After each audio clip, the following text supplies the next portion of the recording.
ርዕሰ ሊቃነ ጳጳሳት ሌዮ 14ኛ ማህበራዊ ተግባቦት የሰው ልጅ እውነት ማክበር አለበት ሲሉ ተናገሩ።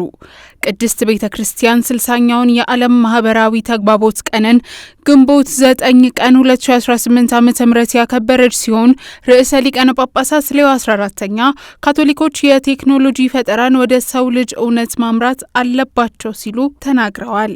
ቅዱስነታቸው በዓሉን በማስመልከት ሁሉም ሰው የሰው ልጅ እውነት የሚያከብር የመገናኛ ዘዴዎችን እንዲያስተዋውቅ ያበረታቱ ሲሆን በቅርብ ዓመታት ውስጥ በቴክኖሎጂ ውስጥ የተከናወኑትን ሰፊ እድገቶች ጠቁመው የቴክኖሎጂ ፈጠራ ለሰው ልጅ ጥቅም እንዲውል ጥሪ አቅርበዋል።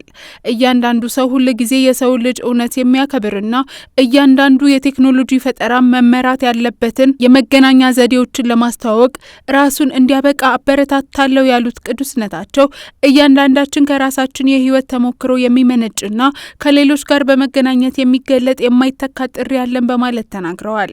ርዕሰ ሊቃነ ጳጳሳቱ የ2018ቱን ርዕሰ ሊቃነ ጳጳሳት ፍራንቺስኮስ ያዘጋጁትን ተፈጥሮን መንከባከብን በማስታወስ የላውዳቶ ሲ ንቅናቄ አባላትን ሁሉ ቁርጠኝነታቸውን እንዲያድሱ አበረታተው በእርግጥም ሰላምና ተፈጥሮን መንከባከብ ለህይወት መጨነቅ ነው ሲሉ መልእክታቸውን አስተላልፈዋል።